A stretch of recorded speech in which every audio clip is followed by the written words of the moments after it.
coming to the 29th Annual RIE Conference. We are so excited to have all of you here.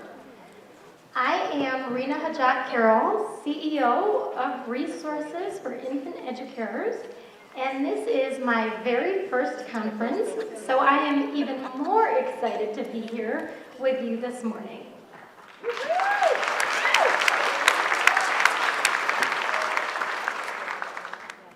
As many of you know, RIE is a nonprofit organization that is committed to exposing Magda Gerber's educaring approach to families and caregivers across the world. This morning is a testament of that mission. We have over 15 states represented in the room, and we have almost 15 different countries here today.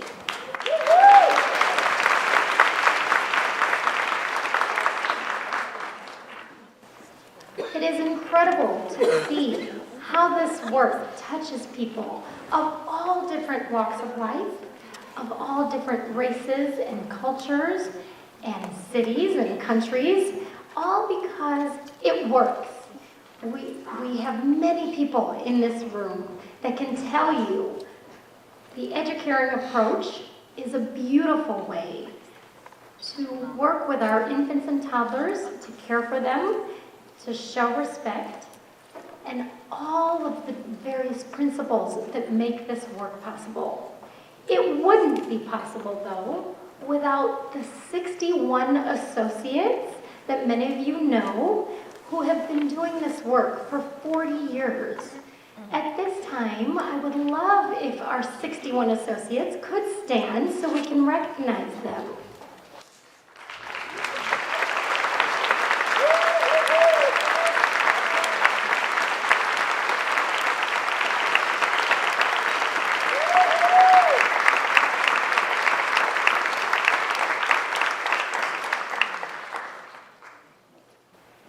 It has been my honor in the last 9 months to get to know many of these women. They are warm, they are smart, they are caring, and they embody everything that the educaring approach stands for. If you have not yet had a chance to meet an associate, please do so today. Talk to them, ask questions, and learn as much as you can. As I was reflecting on the importance of this year, our 40th anniversary, it occurred to me that we are probably in the most unique and one of the most special times of RIE's history, because we have RIE historians with us. These associates know this work, they know the history, they know context, they have wisdom, they have insight, that many of us who are new to the work, like myself, are eager to learn. We have people who have never heard of RIE that are in the room today, and we get to marry the history and the context and the wisdom with the eagerness to learn. And I am convinced that when you bring those two families together, we will only do really great things in the next 40 years of this organization's history and life cycle.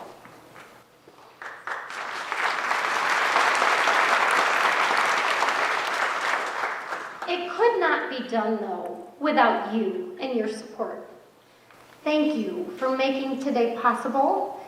Thank you for taking your entire day to be here. Thank you for buying books to become more educated about the subject. Thank you for asking lots of questions of us in the last month as you were preparing to come. We could not be more excited to have over 300 people today here to learn more about the educaring approach.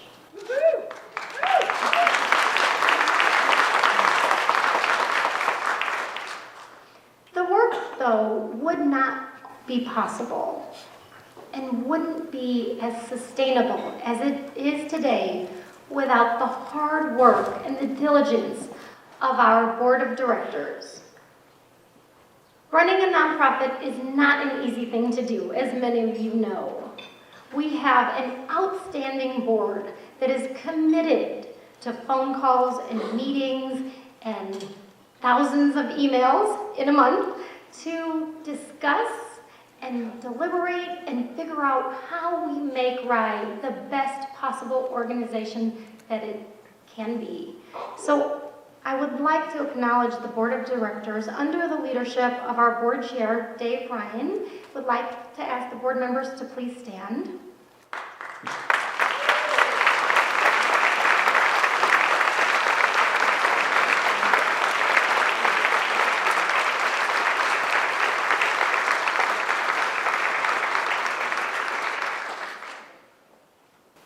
And if you have not had a chance to meet our board, please reach out to them also. They are a wonderful group of people that are also excited to see this organization grow and continue to expose thousands of people to this work. I now have the opportunity to introduce one of our sponsors with a little bit more information. It really is my honor to be able to work with Polly Elam, who is the president of RIE. She has been working with RIE for 32 years.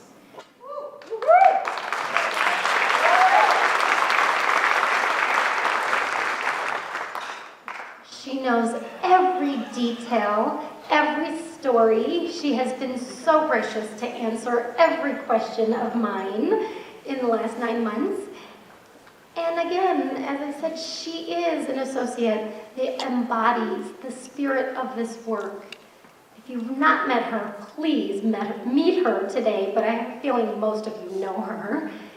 She is just a wonderful, wonderful asset to RIE and is invaluable to this organization. It's my honor to introduce Polly to the stage, who will introduce our keynote this evening. Thank you.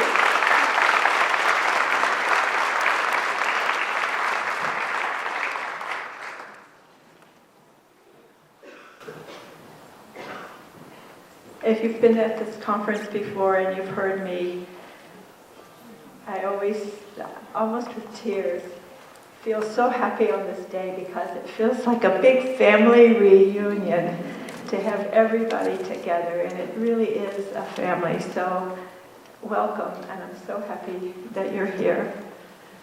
It's an honor for me to introduce Dr. Sue Bredekamp, our keynote speaker. I knew Dr. Bredekamp from the early years in NAYC when I was quite involved in supporting the NAYC accreditation program in the early days within the programs that I worked. She is also the author of the highly influential NAYC publication, Developmentally Appropriate Practices in Early Childhood. But now in her retirement, she is a consultant on developmentally appropriate practice, curriculum, teaching, and professional development with groups such as NAYC, Early Head Start, and the Council for Professional Recognition, for state departments of education, and also with universities. She's also the author of a textbook that's in its 4th writing. It's the Early Childhood Education, Effective Practice in Early Childhood Education, Building Foundations. So join me in welcoming Dr. Bredekamp.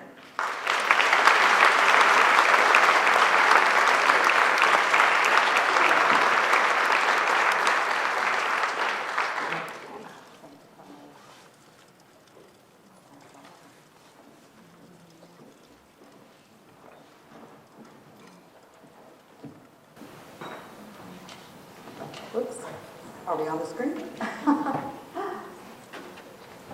We are. There's my baby. Oops. Let me do that. Good morning, everyone.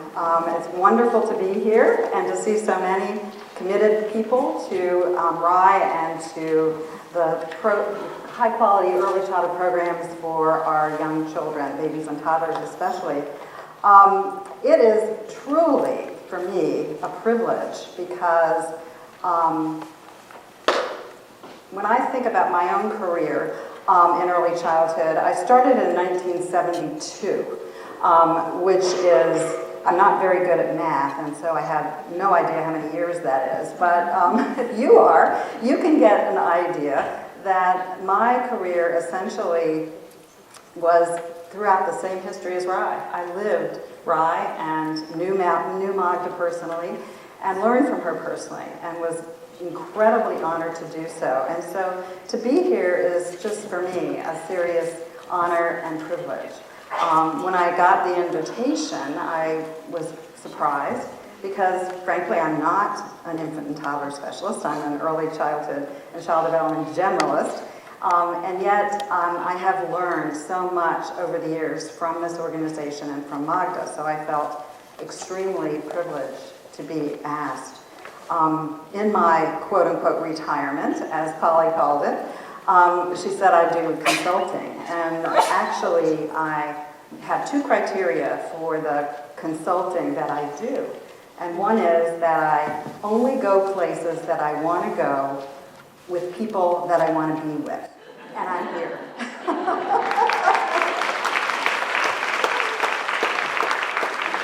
So hopefully that tells you something about how much I value this opportunity.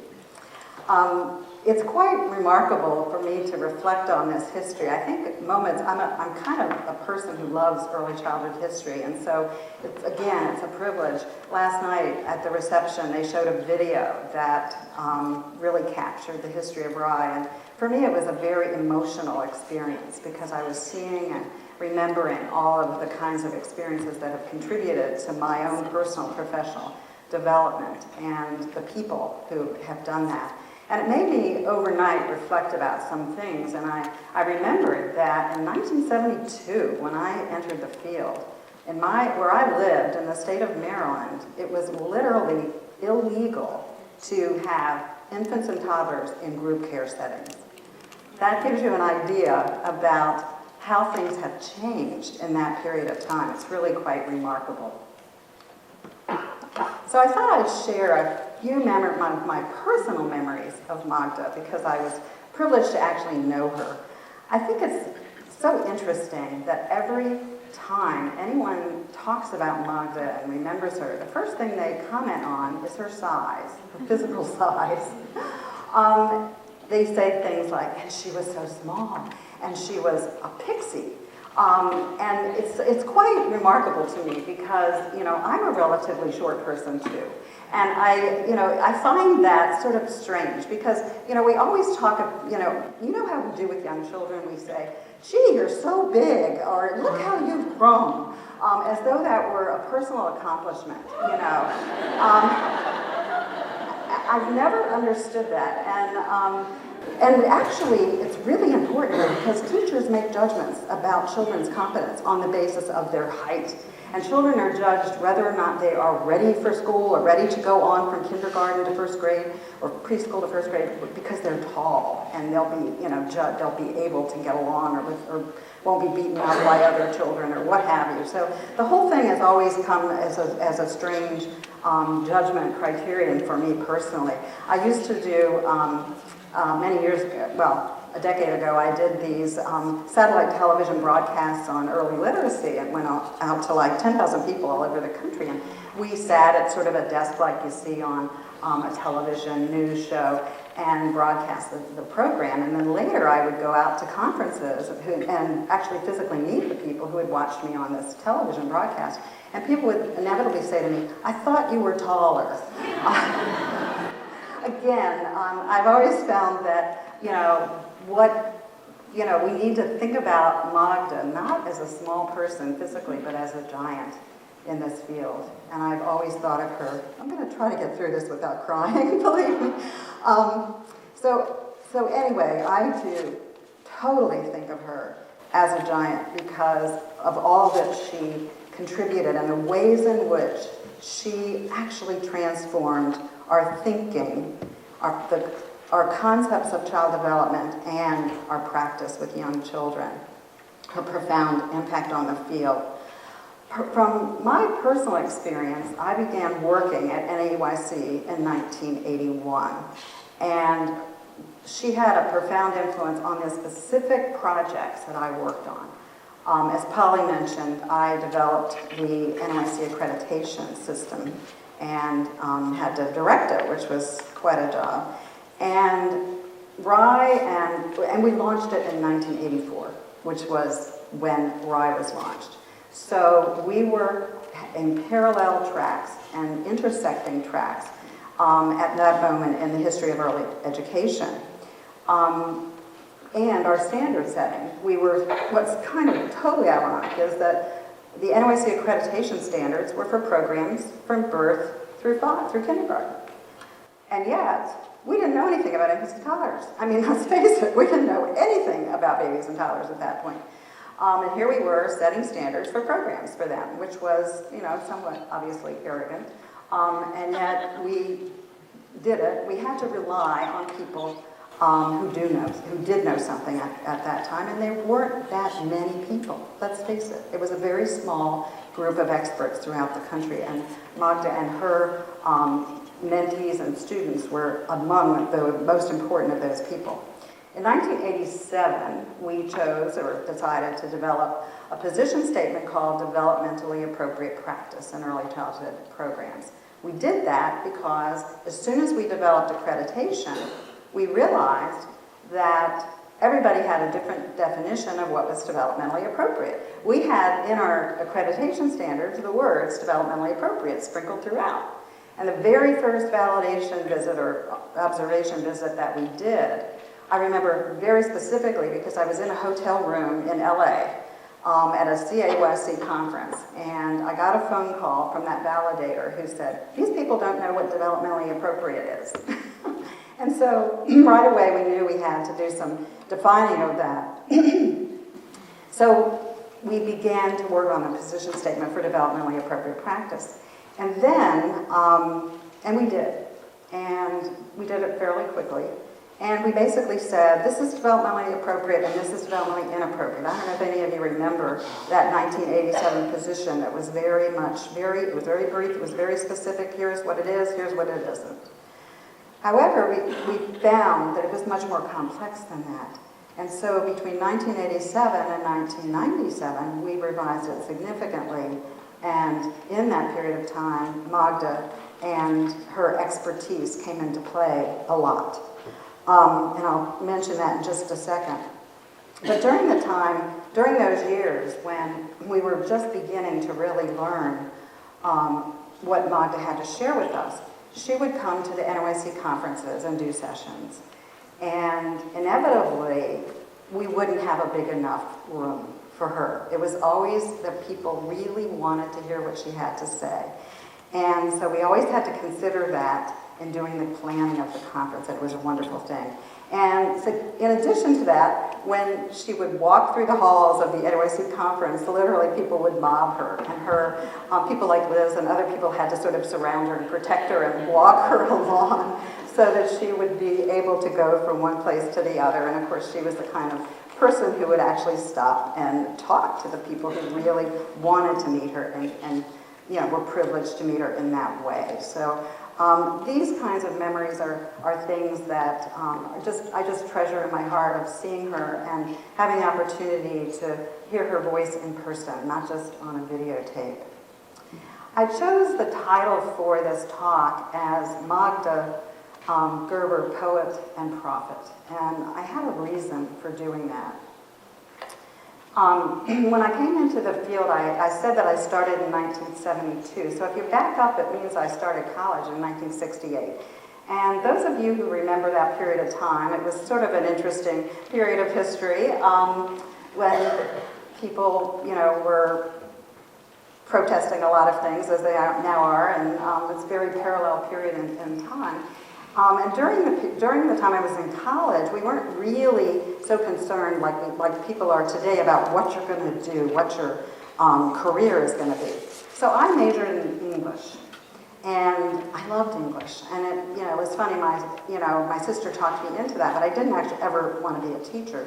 But when I graduated from college with this lovely major in English, I discovered that really no one wanted to hire me to read novels and poems, which is what I was really good at. And so I turned around, and guess what? I got a job in a childcare program as a teacher of 4-year-olds with absolutely no qualifications, which still happens today, unfortunately. But it transformed, that experience actually transformed my life.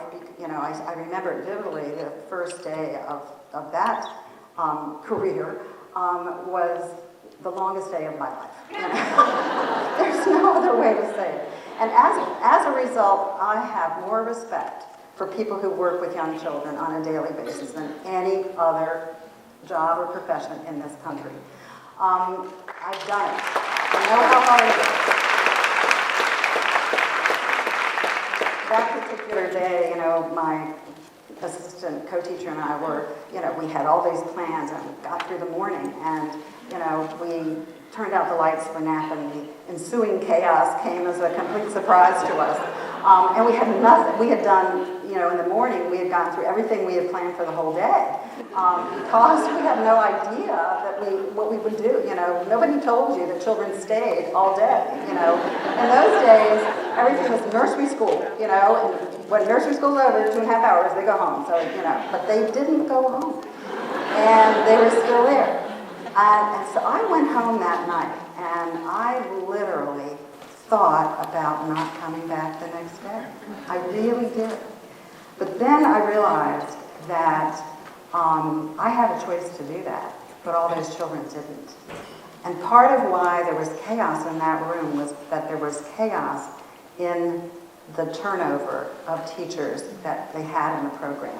And that the only way that anything could get better was if I would stay, but I knew enough, I was smart enough, I'd learned enough in my English major to know, I was smart enough to know that I was stupid and that I needed to learn more.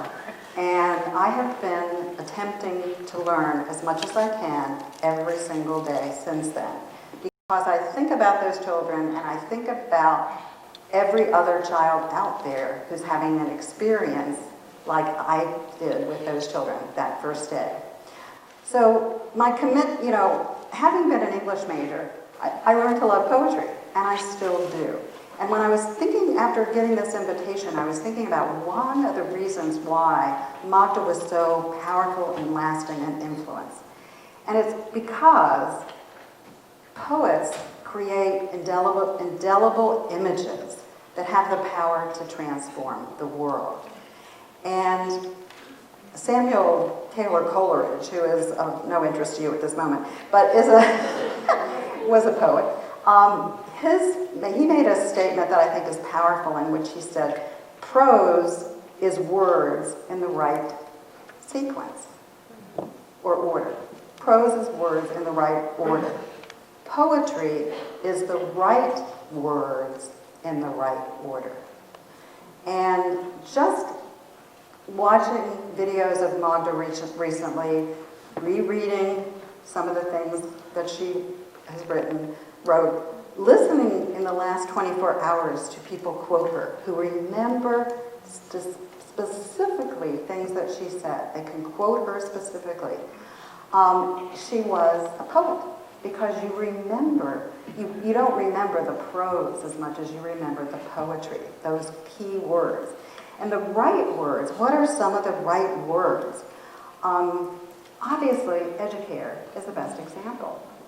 Nobody was talking about working with young children, certainly babies and toddlers, thinking in terms of those two concepts being wed, caring and education.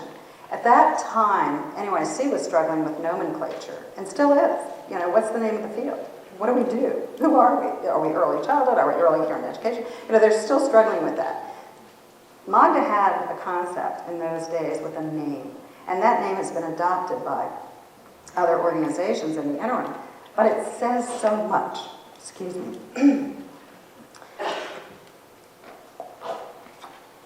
It really is, it communicates so much because it's the poetry of what you do, what everyone does who works with young children. Obviously, respect, it's like, is that poetry? Is that just the reason I put it here, not just because it's a fundamental principle of RIE, but because poetry conveys, people have images in their mind from it. It creates images. And so when you hear the words respecting babies, that's a whole different concept, that you have to picture something. It makes you change an image that you have in your head, both of babies and what you do. It changes how you are inside. And that image has the capacity to transform your behavior and your thinking about babies.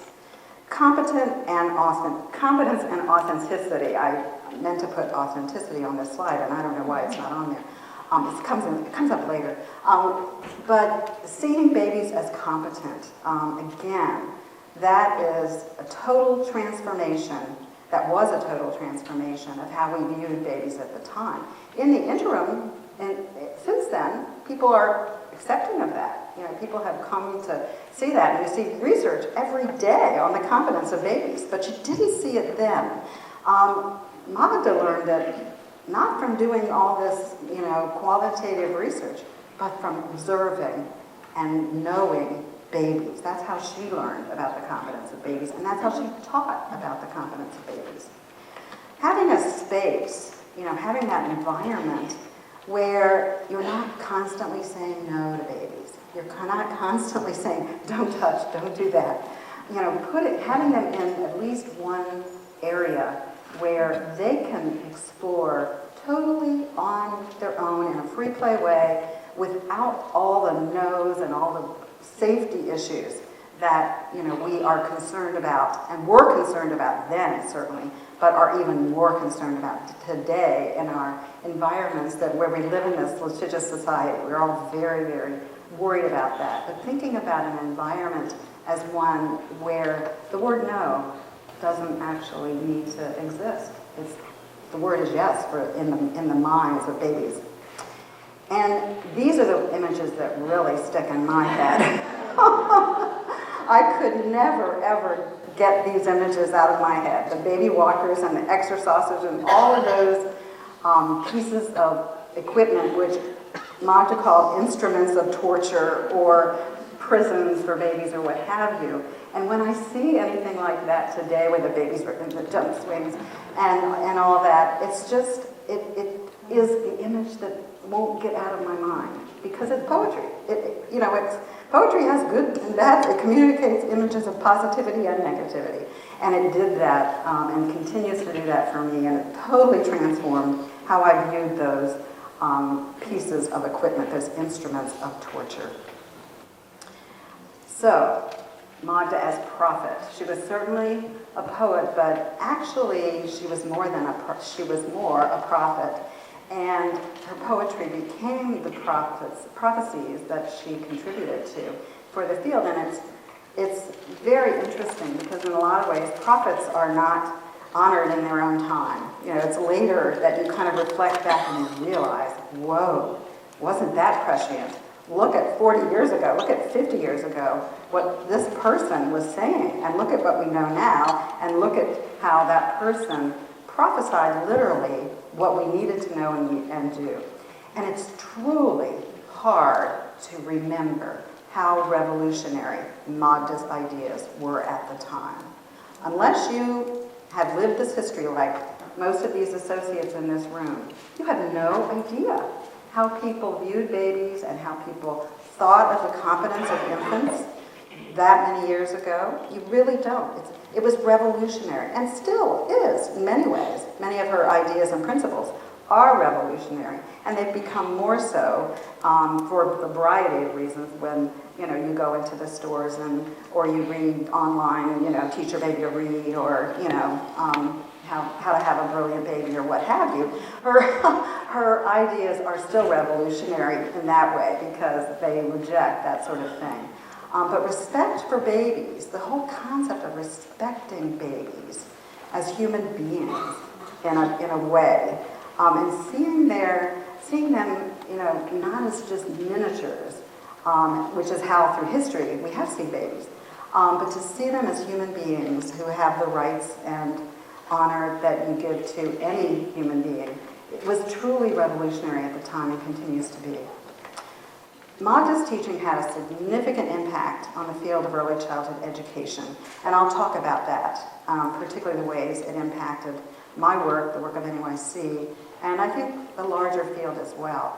And I really want to stress that many of her concepts have been, they entered our knowledge base prior to Reggio Emilia. How many of you are familiar with Reggio Emilia? How many of you has it impacted?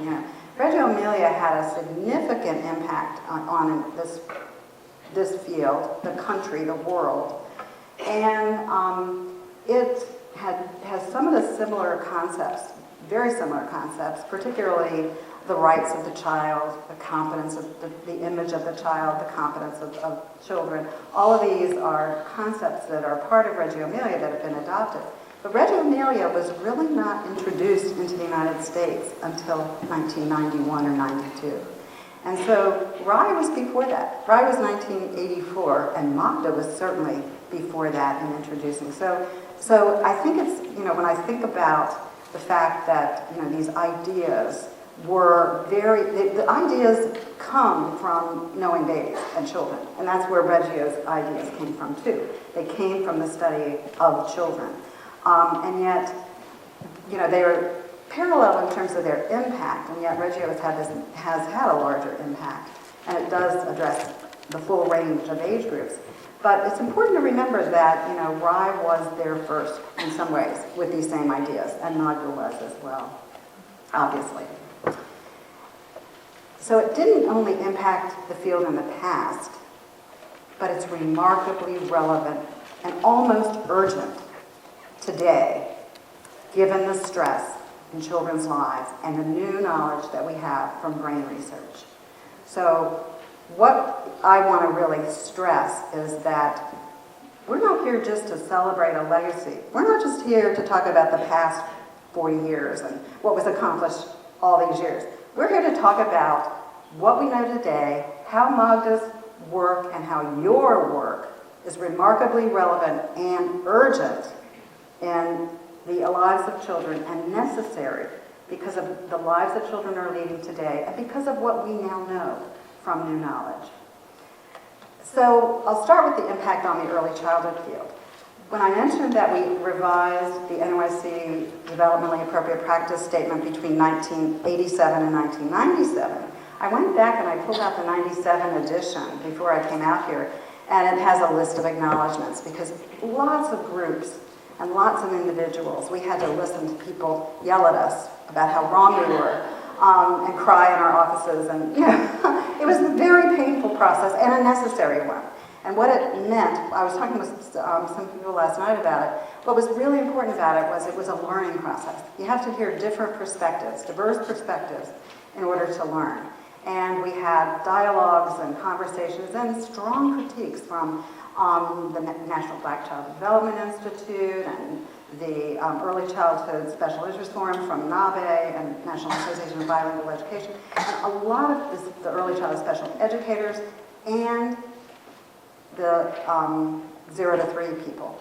But in fact, in the acknowledgments, I wrote that I particularly wanted to acknowledge Magda Gerber.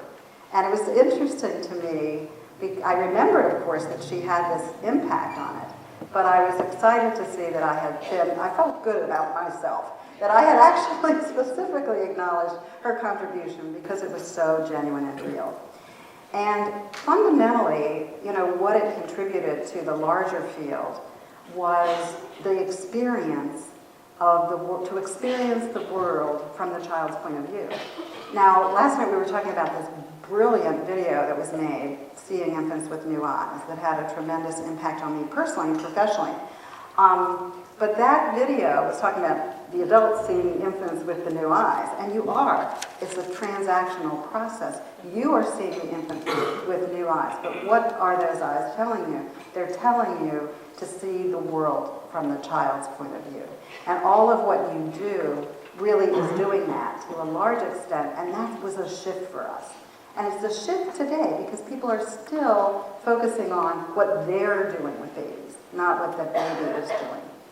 The respect, and I mentioned this earlier, respect was for babies, was such a new, novel concept at that time. And the authenticity and the trusting the baby's confidence to explore and learn, and involving babies in the routines in a way, that, this is just SOP for you now. I mean, you just do this automatically. It's like, why wouldn't you do that? You just think of that. But we weren't thinking that way. And in 1987, when I went back and read the 1987 version compared to the 1997 version, it was quite different. And so I was fascinated. I pulled out a couple statements from the 87 version, or the 97 version, that were not in the 87 version. Let me see if I can find them. And one of the things that was not in there that I remember totally is that the 1987 version had a statement that said there should be mirrors on the wall so babies can see themselves. And Magda said to me, no, there will be no mirrors on the wall. Mirrors are crazy making for babies. And again, I know it's poetry. It's still poetry because the image of crazy making mirrors will never leave my head. And it was really funny because the first time I went to Reggio Emilia and I saw mirrors everywhere, I thought, I wonder what Magda would do in this crazy making environment. And so obviously, when I looked at the two documents the other day, I saw where I crossed out in the 1987 version and looked in the 97 and it's not there. But these kind of words are. They're words like adults are especially attentive to infants during caregiving routines. The caregiver explains what will happen, what is happening, and what will happen next, asking and waiting for the infant's cooperation and participation. I can just hear those words coming from RIE folks who reviewed this and directly from Magda in meetings that we had.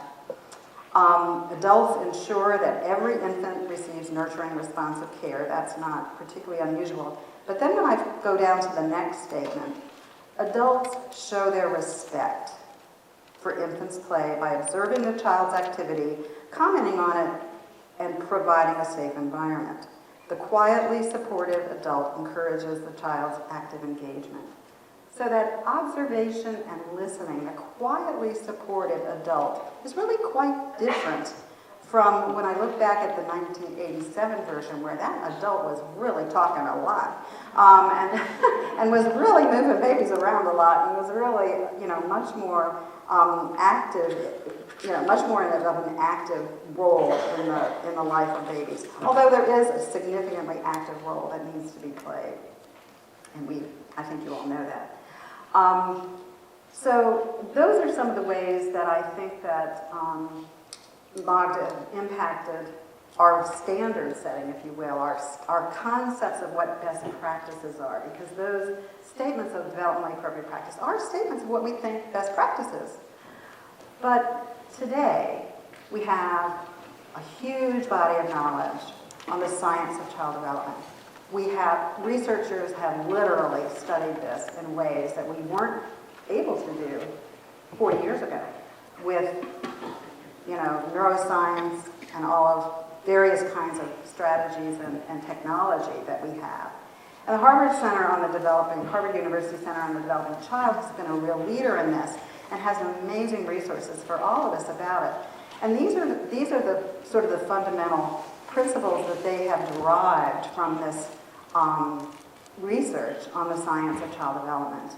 And what we know are these basic things. We know that early experiences shape the brain architecture. We always know they're important, but we really never were able to see through MRI, CAT scans, etc., exactly what's going on in the brains of children, and we now see that, and so we know that those early experiences are literally shaping the brains of babies. They advocate something called serve and return. And when you think of serve and return, it's like a tennis match. You know, one person serves, the other person returns. And how important that process is for young children, particularly, and this work is on babies and toddlers, so it's really important to remember that. It's true for preschoolers as well, but it's especially true for babies and toddlers. That serve and return is fundamental for the communication and social skills of young children to develop from day one, from the very beginning of life.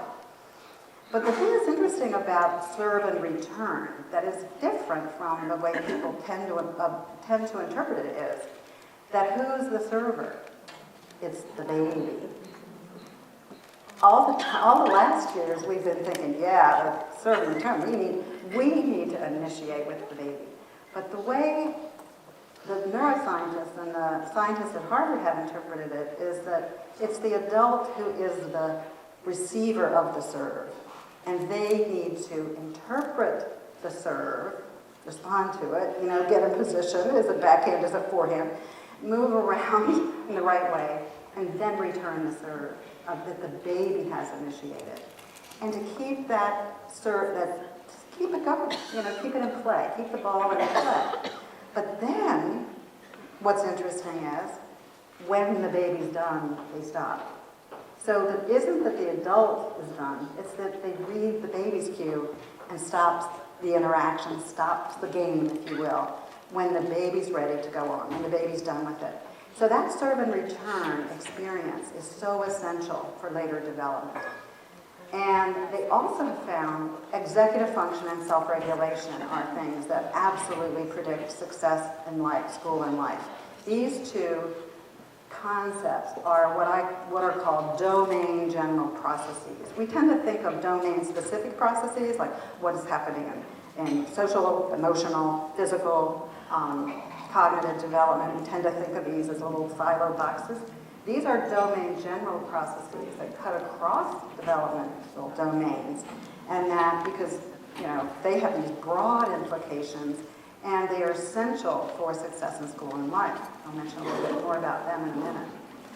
They also really raise the red flags, serious red flags, about the dangers of toxic stress, which is something that many, many children in our country and the world are experiencing. And I'll talk a little bit more about that too.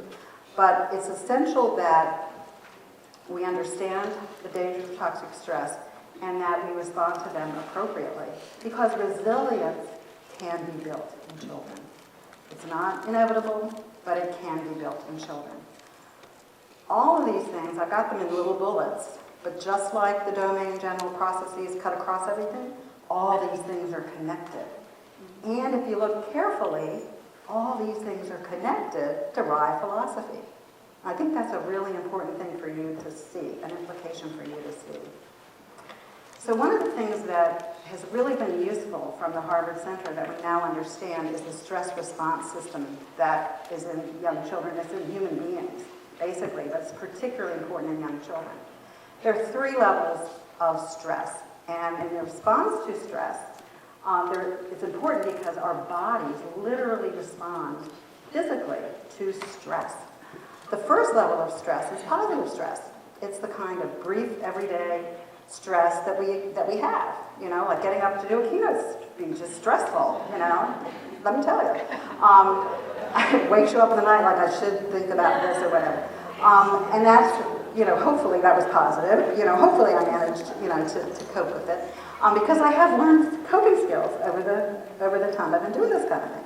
But this sort of stress, young children really need this kind of stress.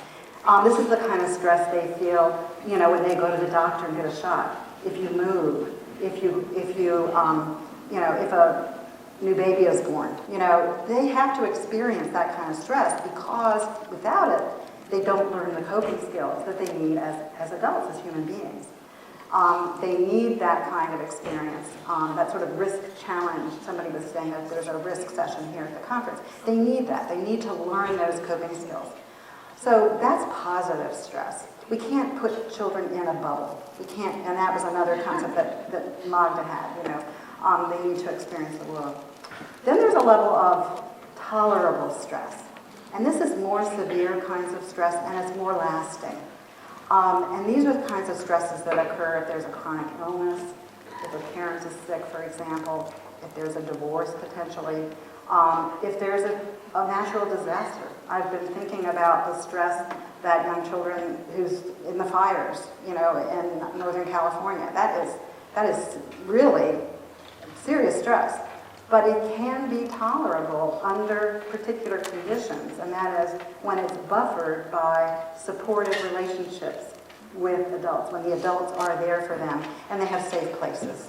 So if those children can be in safe environments with the people who can provide them with those relationships, then that level of stress is tolerable. I was thinking last night, someone was sharing a story about Magda when in the Hungarian Revolution she lost everything and she had to go and hide under a bridge with her son. And that would be considered really unbelievable and toxic stress in that situation. And yet she made it tolerable for her son because of the relationship that she had and provided with him. She managed to get him through, and he became a human being whose development was supported because of that relationship. Then we have, unfortunately, the level of toxic stress. And this type of stress is prolonged stress. It is the result of adversity that is prolonged. It is potentially from abuse and neglect. Poverty can create prolonged toxic stress. And it's unrelenting. This type of stress is unrelenting. And part of why it's unrelenting is because there is no adult support to mitigate this particular type of stress. I think right now, I think about all the conditions under which our children are living in this country, and so many are exposed to toxic stress. Not just the poverty in many communities, but the stress that's occurring in our immigrant communities, where families are literally living in this unmitigated, unrelenting stress of what will happen tomorrow and the impact that that's having on children and families. So what is executive function and why is it so important? It's another one of those principles of the science of child development and that is so important in what we know, the domain general process. It's what Harvard calls the brain's air traffic control system. It helps your brain to work with and take into account all these incoming information. Just think about all those planes coming in and how we need to sort out and get them to the right place and make switches back and forth. I was thinking about this the other day when the woman pilot landed the plane that had been where the engine had gone out on the Southwest airplane. I'm still frustrated by the fact that, Sully is a hero and we haven't talked much about, anyway, that's a whole other story. What's wrong with this country? But we have this unbelievable woman who is handling this unbelievable stressful situation. And why was she able to do that? The executive function, what was in her brain, to absolutely be able to switch, to focus and shift her attention. But she was focusing attention in an incredible way. She was able to shift her attention. She had memory, she was constantly remembering, and communicating with the ground control. Just think of what was going on in the air traffic control system on the ground and what they had to do to switch gears and focus and make sure that plane got the runway, these people didn't intersect it. So that's the kind of function that our brains are capable of. And it's also the kind of function that sometimes our brains aren't capable of. And it has significant importance for us to be able to function successfully in school and life. The working memory is really what enables us to hold on to what just was said so that we can continue to do the next thing. When you say to a child, pick up your coat and hang it up, or get your coat, put it on, put your boots on, we're going outside, they have to have a working memory to do that kind of thing. And all of those basic executive functions lay the foundation for the higher executive functions, which are things like problem solving and reasoning and planning and all the things that we wish our leaders had the capability of. So, why is, but you people do. I mean, all of you do. Some people don't, but so all of you need to run for office. So why is it so important? It's become more and more clear from a growing and actually a huge body of research that it is predictive of success over the long haul. I've seen many, many studies that show how children's executive function measured at preschool, even before that, is predictive of their success through 3rd grade, through 5th grade, what have you. But this study done in New Zealand, and we have some great Kiwis here, right? I just went to New Zealand in October, and I'm perfectly happy to go back. So, but this particular study just absolutely knocked me out because there were 1,000 children, and they were born in the same city, and they were followed for 32 years.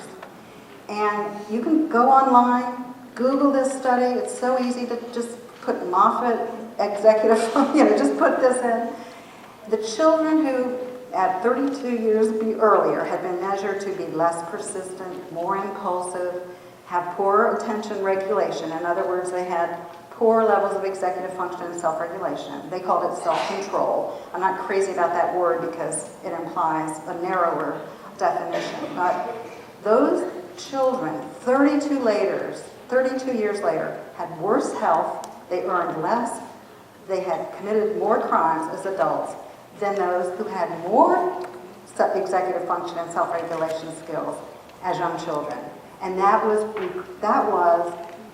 regardless of IQ, gender, social class, home lives, and family circumstances.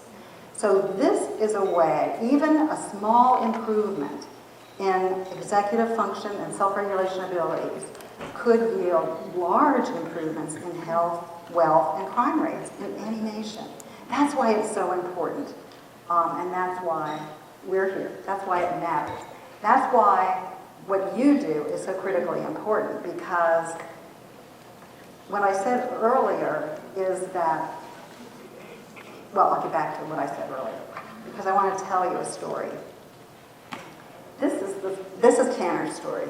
Tanner is the son of my nephew, and Tanner has had a very interesting life. He's one of my favorite people in the world.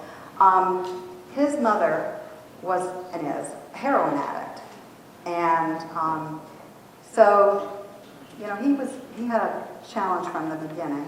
His dad is an alcoholic. And let me just say very specifically about this that his dad has given me total permission to say all this. This is not something I'm saying, out of school. He absolutely wants people to know Tanner's story.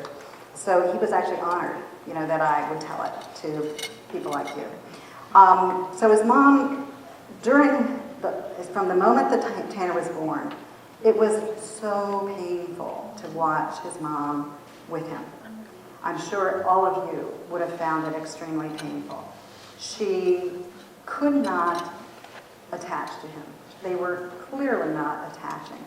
And what was so painful to watch was her inability to read his cues. She would actually try to feed him. She would stick a bottle in his mouth when he literally was not hungry. And he was communicating that, obviously, that he wasn't hungry. And she would push it at him. Or she would pick him up when he really didn't want to be picked up. Or she would hold him in a way that he would, when babies arch their backs, because you're clearly they're not interested in being held the way you're either picking them up or moving them around. And that would be happening. And it was extraordinarily painful to watch. At 4 months, when Tanner was 4 months old, she started using again. She hadn't been using right when he was born, and she started using again when he was 4 months old. And so my nephew, who they weren't married, but my nephew put her out, and she has not been in his life since he was 4 months old. So what has happened to Tanner in that period of time? There he is when he was a little older than his. That was his newborn picture, obviously, and there he is when he was a little older. So he's going to turn 3 this month. But this is his story from the time he was birthed to 2.5.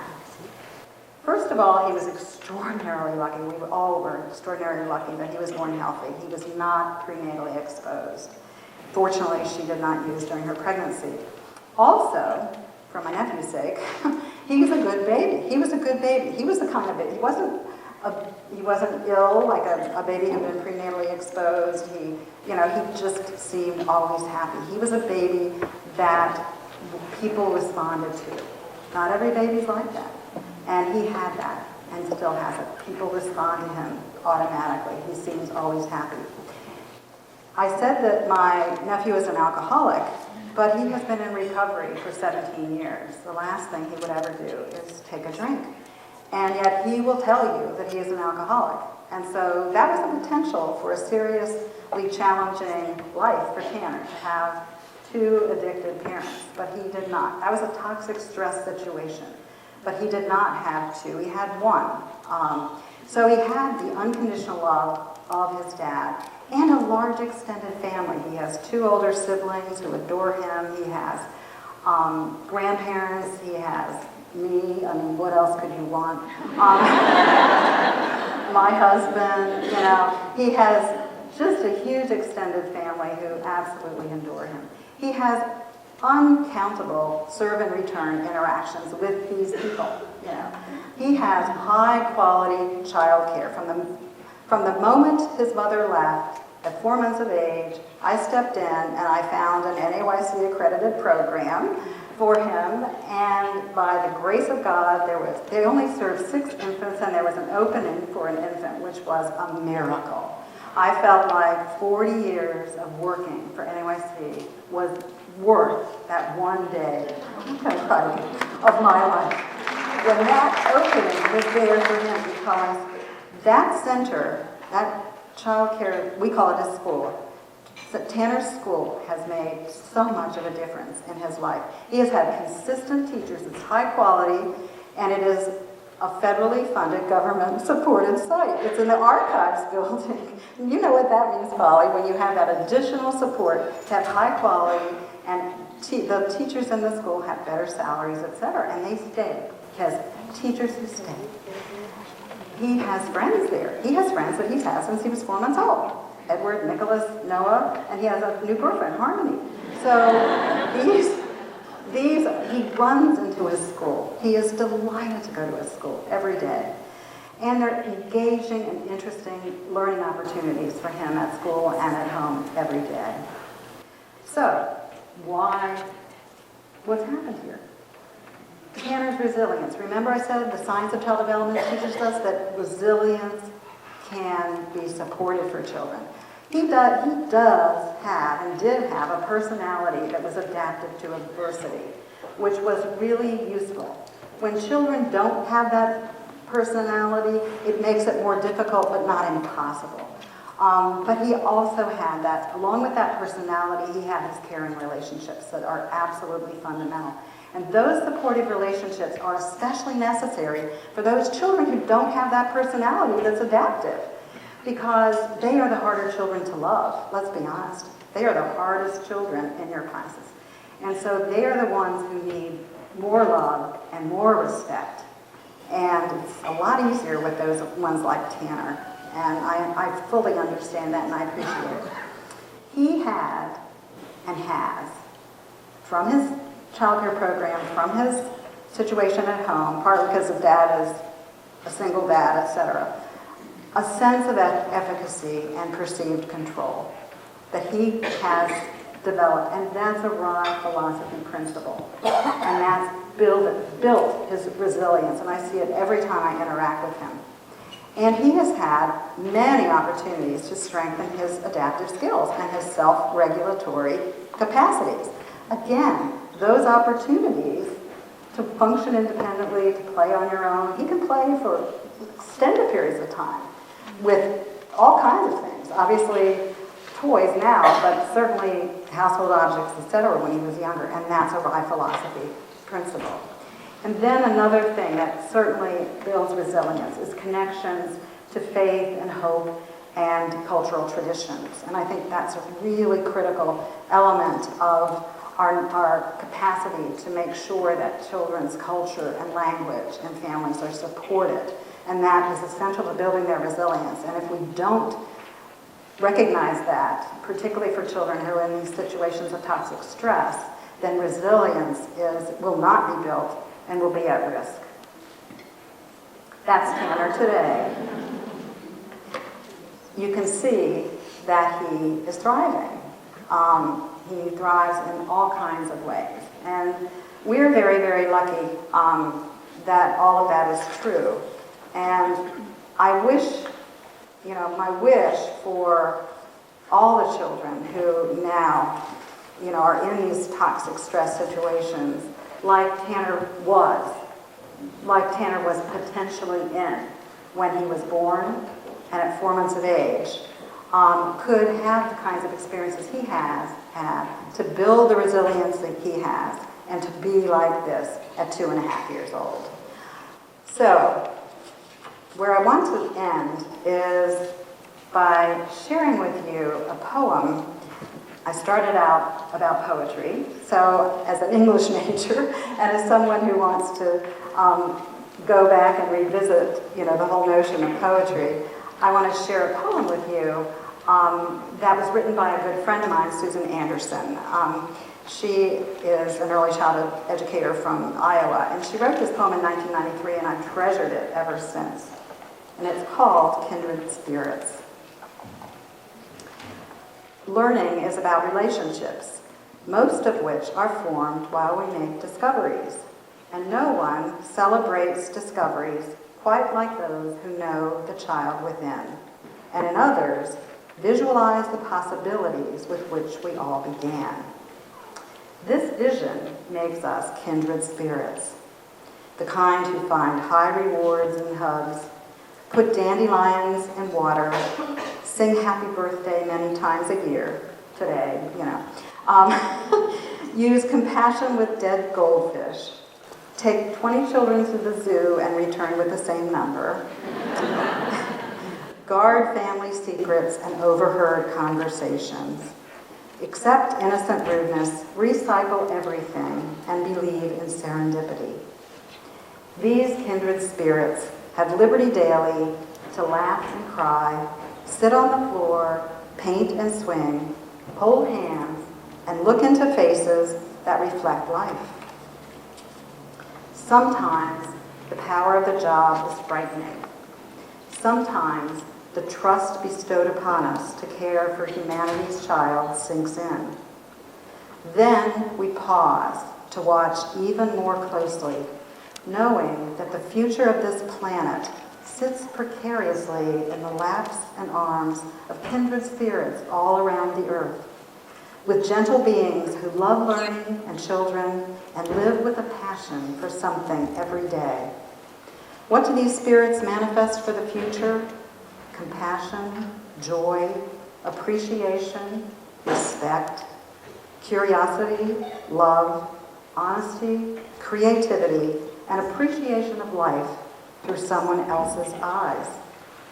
Most people will never know what we know about the hand-holding, the dandelions, and the sweaty hugs.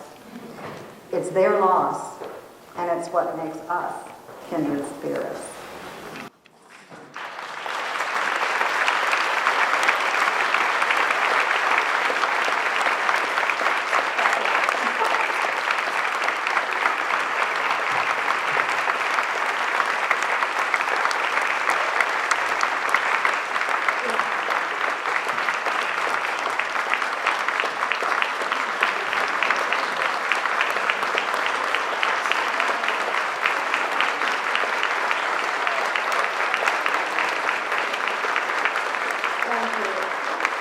I think we have a couple minutes for questions. Is that correct, Lena? Okay. We don't need to finish for a few minutes, but if anyone has a question or comment, I will be more than happy. I know everybody's ready for the ladies' room or gentlemen's room. Anybody? I think there's a mic, too. Oh! Could you stand up so I can hear you? Deaf. So you said your bachelor's was in English, but you have a PhD. I was wondering what your other degrees were. Well, what I did is I majored in English, and then I told you my beginning teaching, and I was like, oh boy, I got a lot to learn. So I went back to school. I took the prerequisites for a master's, and I got a master's in early childhood education, and then I went on and got my PhD in. It started in early childhood and child development, but then they reorganized the department and it ended up in curriculum and instruction, about which I knew nothing. So I'm always going back to being completely incompetent where I started with something. And I figured out I needed to learn a lot about curriculum, so I did. But my degrees are in early childhood and child development from the University of Maryland. All three of them actually are. I don't move much. I've lived in 2 houses in my life, my parents and where I live now. Yes.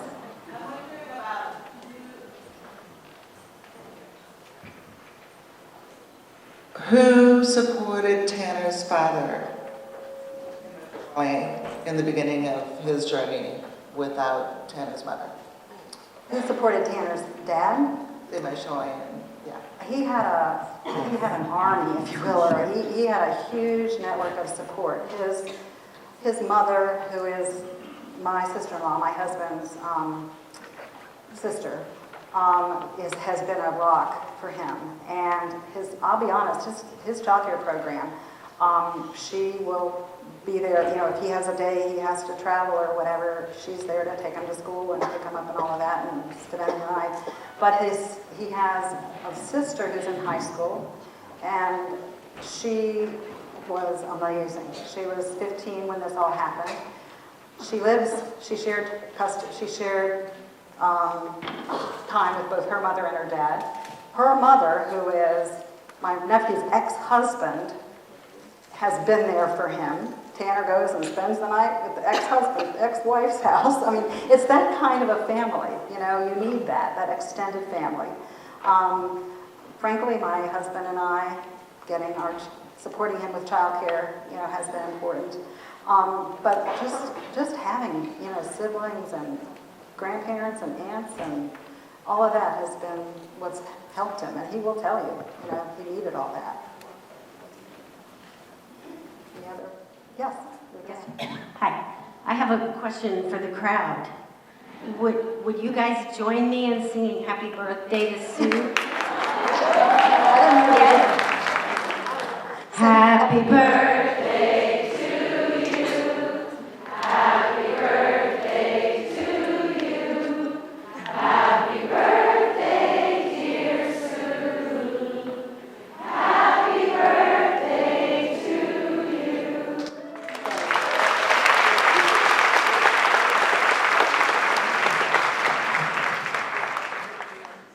Good morning. Earlier on, you touched on reservations between self-control. I'm sorry, I can't. Would you move the mic up a little bit? Yeah. Is that better? Yes. You touched on earlier your reservations between self-control and self-regulation being interchangeable in literature. I've had similar feelings, but not quite sure why. Could you expand on that? Well, I think the word, and it's interesting because we used self-control throughout our documents, our accreditation standards, and our developmentally appropriate practice. We had written self-control in there for a long time in those early iterations. And people actually critiqued that, and they said, that is too much. First of all, it's too narrow. It's like behavioral, It's impulse control, which is one dimension of self-regulation, Impulse control is important, you really want a toy that's in the other kid's hand, so, you need to not smack them, you need to be self-controlled enough to control an impulse, or control a behavior, basically. Whereas self-regulation is more of self-regulation is the capacity to, stop doing something that you really want to do, even though, because it's required, and start doing the thing that's required. I mean, it's really everything. It's like you really want to get out of here, but you're doing it because you're so self-regulated, or you're paying attention. I think you paid attention, but you might have been multitasking. You might have been making your, grocery list or whatever, but your capacity to do all that is more cognitive. It's not just limited to controlling your impulses or your behaviors in a very narrow way. And somehow or other, I think self-control puts the onus very heavily on the person, on the child, in a way that self-regulation is more of a larger contextual, it's a domain general process. Self-control is very limited to me to a social skill. It's kind of a social developmental domain skill, whereas self-regulation or executive function is a domain general process. I hope that's not too much of a lecture, but that's my own personal response to it. But of course, the study started, 38 years, 40 years ago, so they called it what was the nomenclature at the time, and it really, thank God they did the study. Any other comments or questions? Okay. Oh, there's one. Is there, I'm an early intervention physical therapist in Pennsylvania, and I visit a lot of daycares. How, in the standards, is it acknowledged that they're RIE? Like people I've talked to since finding out about this, I don't know about this, the daycare work, teachers, and do you see a way of getting this more into daycares? Where do you go from here in the early intervention area? In early intervention. That's a very good question about early intervention. And it's not a question for me, it's a question for RIE. It's interesting because I think that one of the issues is that the principles of RIE have been adopted in many places and incorporated in many, many sets of standards, what have you. And yet they're not acknowledged as RIE because they become fundamental. And that's the approach avoidance, or the good news and the bad news, which is that it's had this significant impact, and yet it doesn't get credit. It's kind of like I'm on the board of HighScope, and HighScope did the Perry Preschool project. Everybody knows Perry Preschool, but they don't know HighScope did it. And so it's great. Perry has had this massive impact on lifting the entire field of early childhood, but HighScope is over here. Nobody knows that they've had anything to do with it. So it's a lot like that. I mean, there's a somewhat parallel situation for RIE, which makes it difficult to, feel comfortable that, you've accomplished this big thing at the same time that, you're not necessarily being recognized for it. I do think that there are issues for early interventionists and early childhood special educators to think carefully about the ways in which the principles do fit for what our knowledge base is for early intervention. And that was an issue for me in the revision to developmentally appropriate practice, because the first version of developmentally appropriate practice in 1987 was very much focused on child initiation and teacher responsiveness to child-initiated experience, and very much anti-teacher direction, anti-teacher intentional teaching. And we got huge pushback from the early childhood special education community, justifiably, because they said that developmentally appropriate practice as defined by us would not serve children with disabilities who needed more directive attention to develop fundamental functional skills, and that their plans weren't being, there was a tension occurring in programs between people who said that's not developmentally appropriate or that's not helping these children get what they need. So we had to really revisit it, and we lifted up intentional teaching in the next version because it doesn't all emerge from children, All children, not just children with disabilities and special needs, need specific support from adults at times. And if you listen to Magda, she will say the same thing. People will overemphasize that, everything comes out of the child. You have to just wait for it to come out of the child to respond. Not everything does. It's that simple, you know, and you don't want to make that error any more than you want to make the error of attempting to do everything for children. Holly, you're done? We're done?